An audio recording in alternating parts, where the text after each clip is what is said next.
Hey, what's up YouTube? I'm back with another video, and in today's video we're gonna be unboxing the iPhone 14 Pro. So I ain't gonna do too much talking, I'm just taking out the box. This is the 128 gig space gray model. Go ahead and pop this out. Right now currently I got the 11 Pro, so it's upgrade from that. Here's the phone right here. First thing you can see is the bigger camera. Main thing I'm concerned about is the camera. Take that plastic off. Kind of see the notch a little bit. The rest of the stuff that come in the box is the cord. It don't come with a power brick anymore. And here's the instructions. You got one Apple logo, and that's it, just instructions. But I'm gonna go ahead and power it up for y'all, let y'all see what this notch look like. So there you go. Hello. There's the notch right there. Dynamic island is what they call it.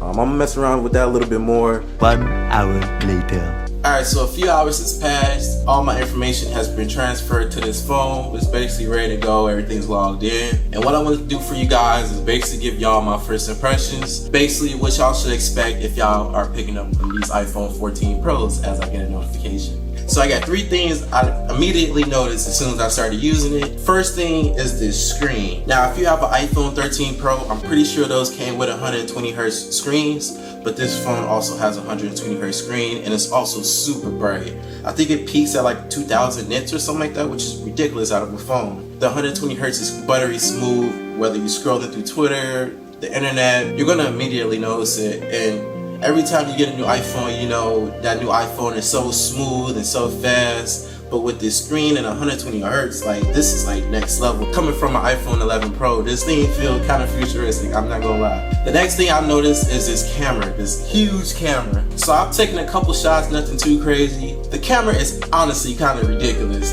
I never had a phone with a camera this crispy, like honestly. Okay, so this is the test with the iPhone 14 Pro. Not the greatest lighting over here, and I did that on purpose just to show you guys what it can do in low light, and it's doing phenomenal. I also have the enhanced image stabilization on. Try out the zoom. This is 2x. This is 3x. Back to 1. And here's 0.5. Looking good. Here we are in my studio. Little junky, my bad. Camera looks so good.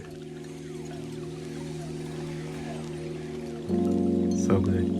I never had a phone this crispy. Like this phone would take some phenomenal pictures. I already know just off the little test shots I took. The video is crispy. Everything about it is crispy. So if you want to be a content creator, this is definitely the phone again, because you wouldn't need no extra cameras or nothing. You could just shoot with this bad boy, and it's gonna give you some phenomenal results. All right, and the last thing I noticed is this notch. So if you look up here, that's the little dynamic island that they've been talking about. And it seems like it's always doing something, like it's always moving around. It's giving you options to do something, whereas if you're playing music in the background, it gives you quick access to your music to switch the song or whatever, get more information. Basically, any app can take advantage of the dynamic island. I've noticed with Face ID, it expands and it shows a little Face ID icon, which is pretty cool. It's just always doing something and it's always moving. But one thing I will say is it's not as noticeable as the old notch, especially when they get the moving around and going off base, like what apps you're using or whatever. It kind of just feels like it's a part of the phone, which is pretty cool. But those are my first three impressions. I'm pretty sure I'm going to notice a lot more things. I just wanted to get a video up for you guys in case y'all was interested in picking up one of these phones and what y'all can expect when y'all get it. I'm gonna go ahead and end it there. I plan on doing more cinematic videos with just shooting off this phone because the camera is incredible and I want to show you guys what it can truly do. So stay tuned for that video. If y'all have any ideas of what y'all want me to do with this phone, let me know in the comments. Also make sure to like and subscribe for more content, and I'll see y'all in the next one. Peace out.